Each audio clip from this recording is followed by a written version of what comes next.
You open your front door after a long day. The trash can is overturned, and garbage is scattered all across your living room rug. Sitting right in the middle of the chaos is your dog. Their head is lowered. Their ears are pinned back. They won't even look you in the eye. You immediately think, they know exactly what they did. But you are completely wrong. Behind those sad, apologetic eyes, your pet isn't feeling a single ounce of guilt. So what exactly is happening inside their brain when they give you that look? We humans have a relentless, almost obsessive habit of projecting our own complex emotions onto the animals we love. We see a smile in a panting mouth. We see spite in a knocked-over glass of water. But attributing human morality to our pets is a dangerous game. It blinds us to the actual fascinating mechanisms driving their behavior. Over the next few minutes, we are going to dive deep into the neural architecture of your pet and Oppo's mind. We will uncover the ancient predatory survival tactic hiding behind their puppy dog eyes. We will look at what happens when scientists deliberately trick dogs to see if they and Oppo's confess to a crime. And what scientists found changes everything you thought you knew about your best friend. For decades, the so-called guilty look was considered undeniable proof of animal morality. We assumed that because dogs live in our homes, they have adopted our moral codes. But in 2009, a canine cognition researcher named Dr. Alexandra Horowitz at Barnard College decided to put this assumption to the ultimate test. She designed a brilliant, highly deceptive experiment. Owners brought their dogs into a testing room. They were instructed to place a highly tempting dog treat on the floor, command the dog not to eat it, and then leave the room. Here is where the deception began. While the owner was gone, Horowitz secretly intervened. For some dogs, she took the treat away so they couldn't. For others, she let them eat it. When the owners returned, the researchers flat out lied to half of them. They told owners whose dogs were perfectly well behaved that their dogs had eaten the treat. Conversely, they told owners whose dogs did eat the treat that they had been good boys. The owners were then told to react accordingly, either praising the dog or scolding them. The results were absolutely staggering. The dogs who displayed the most intense, exaggerated guilty looks were actually the innocent ones who had been falsely accused by their misinformed, angry owners. The guilt had absolutely nothing to do with the dog and Oppo's actual actions. It had everything to do with the human and Oppo's reaction. Your dog ISN and Oppo's confessing to a crime. They are reading your micro-expressions faster than you even realize you are making them. But if at ISN and Oppo's guilt, what powerful emotion is actually triggering this physical reaction? To answer that, we have to look thousands of years into the past. Look closely at a dog displaying this supposed guilt. Notice the lowered head, the tightly tucked tail, the squinting eyes, the nervous lip licking. In the wild, these gestures are not apologies. They mean something very specific, and far more desperate.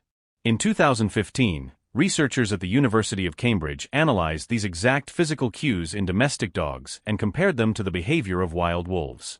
They found a perfect, identical match.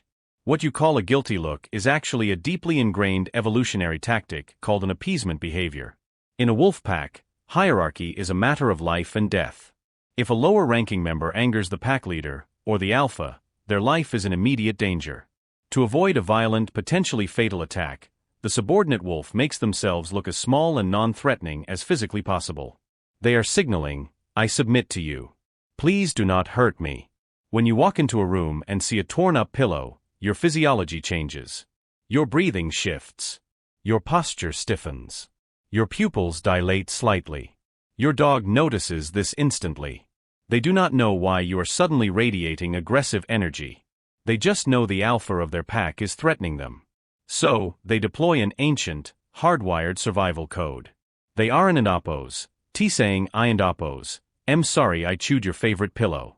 They are screaming, "Please Don and Oppo's, attack me." It is a raw display of fear, not a sophisticated moral awakening.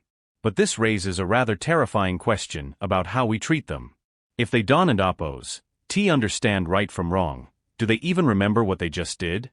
Humans possess a unique cognitive ability known as episodic memory. We can mentally time travel. We can replay past events in our minds and feel genuine remorse about them days, weeks, or even years later. Because we do this, we automatically assume our pets can do it too. We assume that when we yell at them hours after they peed on the rug, they perfectly connect the punishment to the crime. Science says otherwise.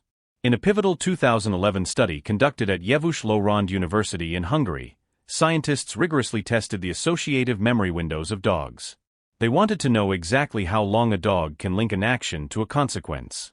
They discovered that for a dog to connect a behavior with a reward or punishment, the consequence must happen within roughly 1 to 3 seconds of the action.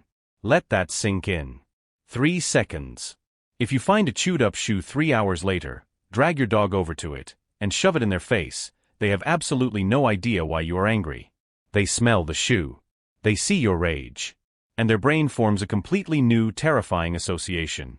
Whenever my human holds this specific shoe, they become dangerous and unstable. You aren't and oppose. Teaching them to stop chewing your shoes. You are systematically teaching them to fear you. Dogs are essentially trapped in an eternal present tense. Their reality is strictly whatever is happening right here, right now. But if their brains are so fundamentally different from ours, are they even capable of complex emotions like love? Or is our entire relationship with them just another convenient illusion? To truly understand what an animal feels, we had to stop looking at their faces and start looking inside their physical brains. For a long time, this was impossible without sedation. But in 2012, neuroscientist Dr. Gregory Burns at Emory University did something entirely unprecedented. He trained awake, alert dogs to willingly lie entirely still inside a loud, vibrating fMRI scanner. For the first time in human history, we could watch a dog and Oppo's brain react to the world in real time. The scans revealed a profound, beautiful biological truth. When dogs were presented with the scent of their specific owners, the caudate nucleus, the primary reward and pleasure center of the brain, lit up like fireworks. This is the exact same neurological region that activates in human brains when we anticipate seeing someone we are deeply, romantically in love with. However, the scans also revealed what wasn't Oppo's there. The prefrontal cortex, the complex outer layer of the brain responsible for abstract moral reasoning, shame, and guilt in humans, showed no such advanced activity. Dogs simply lack the dense neural hardware required to formulate moral judgments.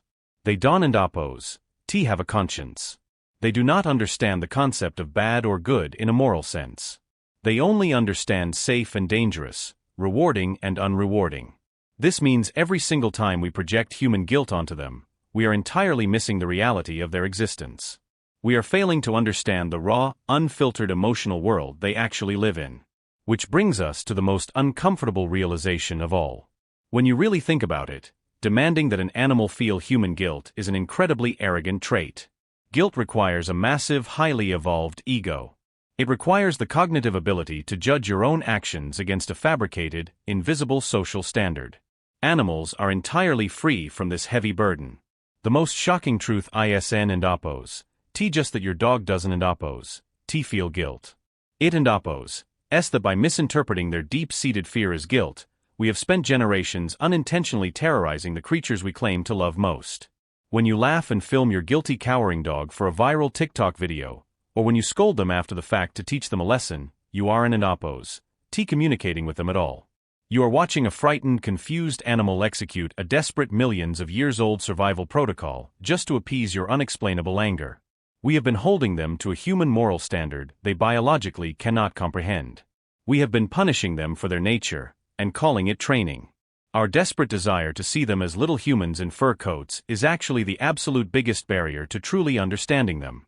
So the next time you open your front door to a scattered trash can, a chewed-up pillow, and a cowering pet, take a deep breath. Recognize that the tucked tail and averted eyes are a confession of a crime.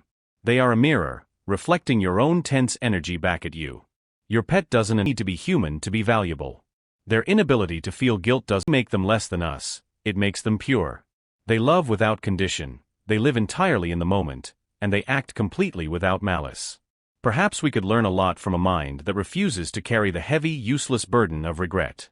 If this deep dive changed the way you look at your furry companion, consider subscribing to the channel. We decode the hidden science of our everyday world every single week.